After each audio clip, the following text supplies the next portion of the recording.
Bien, acerca de la revuelta social y la reacción indígena, también en el libro se menciona que la tensión va a culminar en revueltas violentas dentro o en todo el interior del país, que algunos observadores van a llamarlo a esta como una guerra de castas que se va a dar tanto entre mestizos e indígenas, ¿no? El intento de reimplantar contribuciones indígenas, que va a ser un programa propuesto por Manuel Pardo, va a ser el detonante de un malestar más profundo basado, por ejemplo, en lo que viene a ser las persistencias de formas coloniales de servidumbre y los precios arbitrarios impuestos por los comerciantes. También va a haber una tensión y violencia también en el sistema de las comunidades rurales. También nos va a mencionar acerca del renacimiento de la clase terrateniente comercial y que en medio de esta crisis va a emerger una nueva élite terrateniente que va a estar fortalecida por la conversión de la deuda interna en una deuda externa y sobre todo en la venta del guano que se va a convertir en la principal fuente de riqueza, donde estos sectores, ¿no? Eligieron no invertir en la agricultura o en la minería productiva, sino en préstamos al Estado, donde van a obtener altos intereses y un control financiero muy bueno. El control del guano va a estar y el desplazamiento de la Casa Gibbs. El Grupo Nacional va a lograr desplazar a la poderosa Casa Gibbs en ese entonces conocida en la exportación del guano, donde van a obtener estos contratos de consignaciones gracias a la alianza que van a tener con el gobierno y el ejército. Una de estas famosas casas va a ser la casa de Zaracondegui, ¿no? Que va a ofrecer un préstamo ventajoso al Estado y esta va a ser respaldada por capitalistas nacionales como por ejemplo Ugarte, Barreda y Cándamo. Dimensión temática. En sí, el análisis gira en torno a tres grandes aspectos. La administración de las rentas de guano de 1840 a 1870. Se argumenta que los recursos generados por el guano fueron desaprovechados, utilizándose en gastos militares y burocráticos sin generar cambios profundos en la estructura económica. El otro punto sería crecimiento agrícola, algodón y azúcar. En este auge no surgió de una transformación interna, sino de los factores externos, como los elevados precios internacionales, lo que evidenció su fragilidad y carácter transitorio. Tercero, la consolidación de la élite terrateniente comercial y su acceso al poder. La nueva clase dominante se enriqueció mediante la especulación financiera y el control del comercio del guano, lo que le permitió influir en el Estado y eventualmente asumir el liderazgo político con la victoria de Manuel Pardo de 1872. En el texto se puede manifestar y la conexión entre la explotación del guano y el crecimiento de ciertos sectores económicos y la consolidación de una nueva élite. Se destaca que este proceso no fue independiente ni estructural, sino condicionado por el mercado internacional. Y se enfatiza que no hubo una transformación real del país. La economía natural permaneció intacta y no se fortaleció un mercado interno.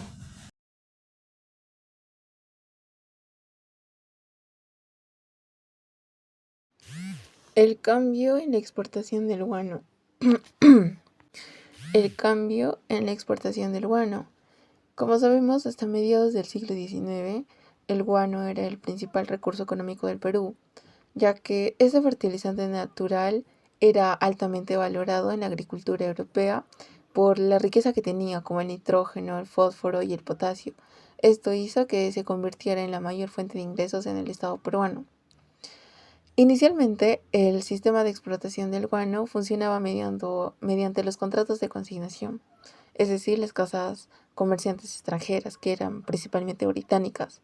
Estas se encargaban de vender el guano peruano en Europa, pero este sistema, aunque fue efectivo en sus inicios, tenía varios problemas, ya que, por ejemplo, el Perú no tenía un control directo sobre los precios de venta, ni tampoco sobre la relación con los compradores internacionales, y más que todo existían irregularidades en las cuentas.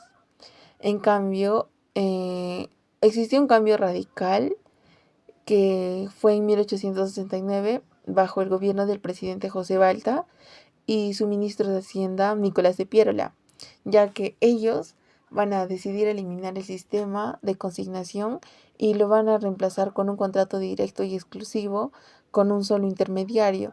En este caso hablamos del comerciante francés Auguste Dreyfus. Este acuerdo más que todo eh, era conocido como el contrato Dreyfus, que otorgó a la empresa Dreyfus Company Limited el monopolio de la venta del guano peruano en Europa, ya que gracias a esto se va a poder desplazar completamente a las antiguas casas consignatarias. El contrato Dreyfus y las principales características. Primeramente, la primera característica que va a tener va a ser la compra a precio fijo, ya que la empresa Dreyfus compraba hasta 2 millones de toneladas de guano a un precio que ya era previamente establecido. Después se va a dar un adelanto financiero. Aquí más que todo Dreyfus siempre adelantó al Estado peruano 2 millones de libras esterlinas, ya que con ese dinero va a ser vital para cubrir la deuda externa que tenía y como también financiar grandes obras públicas como algunos ferrocarriles, carreteras y puentes y así mantener equilibradamente la administración pública. Después se dio un pago por tonelada vendida. Esto, aunque en Perú se seguía recibiendo ingresos por toneladas, ya no tenía un control sobre los precios internacionales, lo que esto va a significar que las ganancias potenciales podrían ser mucho mayores para Dreyfus. Esto ocasionó las altas ganancias para Dreyfus como el único vendedor del guano en Europa, ya que él obtenía márgenes de ganancias elevadas revendiéndolos a precios mayores. Y bueno, para todo esto, ¿qué significó este cambio que existió? Más que todo, este nuevo sistema va a representar una modernización en la administración financiera del Estado, pero también va a generar una cierta dependencia de un solo actor extranjero y se va a dar como también una pérdida del control sobre los recursos estratégicos que ya se tenía, ¿no? Después, este contrato va a permitir al Estado obtener dinero inmediato para invertir en infraestructura, pero a un costo alto, que esto se va a dar por el control de su principal fuente de riqueza nacional a una empresa privada extranjera. Aunque en un inicio el contrato fue beneficioso para las arcas del Estado, con el paso del tiempo y el agotamiento de los depósitos guaneros, el sistema va a terminar generando problemas fiscales y haciendo una deuda y más que todo la corrupción. Es por eso que esto va a contribuir a la crisis económica que precedió a la Guerra del Pacífico en 1879. Motivaciones para firmar el contrato. Se dieron más que todo tres principales motivaciones, las cuales fueron crisis fiscal y urgencia de liquidez, ya que el Estado, al no tener dinero suficiente para cubrir sus gastos ni pagar deudas anteriores, al firmar el contrato con Dreyfus, esto le permitió recibir adelantos inmediatos en efectivo, lo que de alguna manera le ayudó a mejorar la economía del país.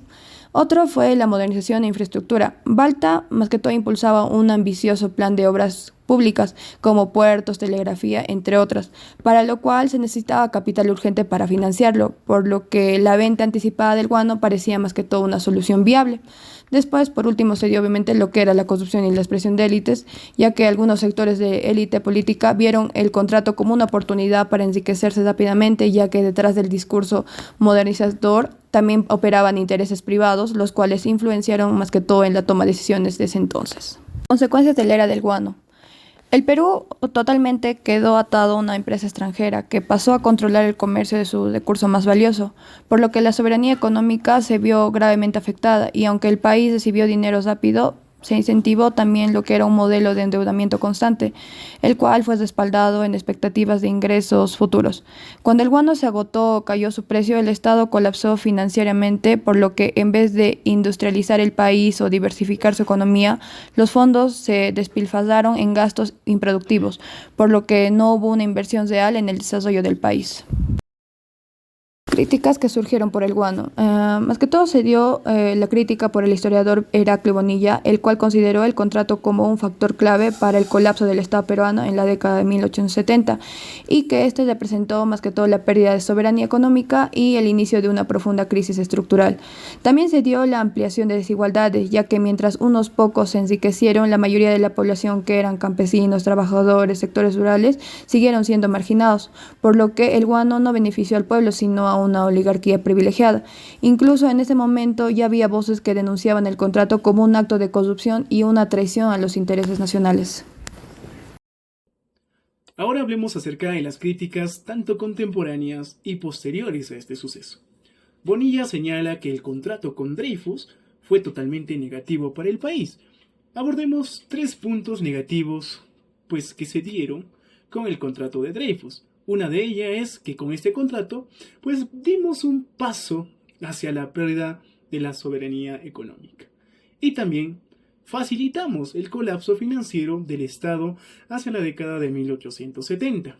Y la tercera, y más importante, que amplió las desigualdades sociales, ya que los beneficios se concentraron en una élite urbana, mientras el resto de la población permanecía en una pobreza.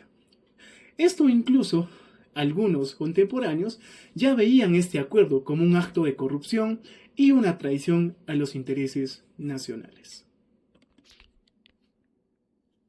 Para finalizar, podemos decir que el contrato Dreyfus representa una de las decisiones más polémicas de la historia económica del Perú republicano, el cual fue una respuesta desesperada a una crisis fiscal, pero con consecuencias que debilitaron a la soberanía, incrementaron la deuda y profundizaron la desigualdad social. Un claro ejemplo de cómo una aparente solución financiera puede hipotecar el futuro de un país cuando se deja en manos de intereses privados.